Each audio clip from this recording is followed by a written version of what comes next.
Hello City! Dahil PH off tayo ngayon, tara, gala tayo! Outfit of the day, syempre winter dito kaya balot na balot yarn. Itong araw na to is February 25, 2026.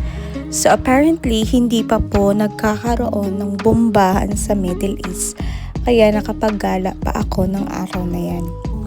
Ngayon ko lang po na-upload kasi ngayon lang po tayo nagka-oras mag-edit ng video. So ito po, makikita nyo yung kabayan dito sa Salmiya at dito sa Butata Corner. And ito po yung old souk before nagkagera dito sa Middle East. Sobrang tao po talaga, sobrang maraming tao ang gumagala dito sa Salmiya Old Souk. So, hanap tayo ng makainan. Dito po yan sa Little Manila, dito sa baba. So, nag-crave po tayo ng sushi at saka ng shabu-shabu. So, dito lang yan po sa Asia Wrap and Roll. Kung gusto nyo pong kumain ng mala Korean na pagkain, dito na po kayo sa Little Manila sa baba at punta lang kayo sa Asia Wrap Roll. Masarap po talaga ako. Talaga in myself, nasasarapan po talaga ako sa mga pagkain dito. Yan, shabu-shabu, diba? Overloaded talaga siya. Ang daming sahog.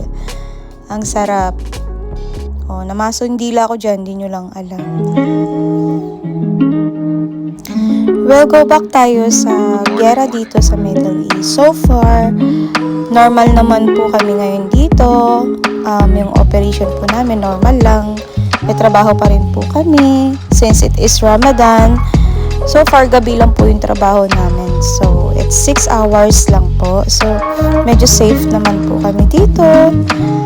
And, hopefully, hindi na po maging malala po yung nangyayari dito. Prayer lang talaga ang kailangan.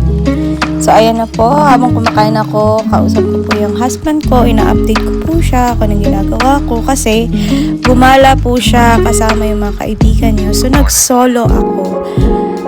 Just say hi, hello lang muna sa husband ko at pinapakita ko yung pagkain ko. So, inggit siya kasi hindi siya kasama. Sabi ko, you choose your friend.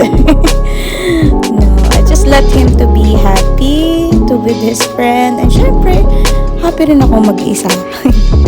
Kanya-kanyang trip lang kaming dalawa. So, ayan po, ang sarap.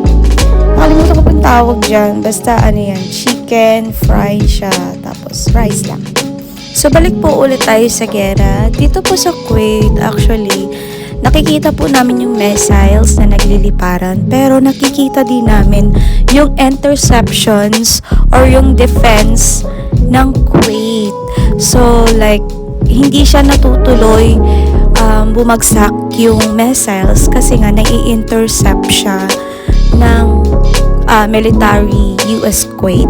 So, very thankful pa rin po kami na huwag po kayo mag-alala, safe na safe kami dito. Parang siguro normal na lang po talaga ang nangyayaring ganito sa Middle East. Parang minsan naiisip ko yung mga balita, parang exaggerated na po, pero hindi po. Okay na okay po kami dito. So, work mode pa rin tayo. Syempre, Pilipino tayo. Yan, full of smile. Enjoying the moment. Well, marami pa rin po talaga kami customers dyan. Marami pa rin nagsha-shopping kahit sa anong sitwasyon sa kunaang nangyayari.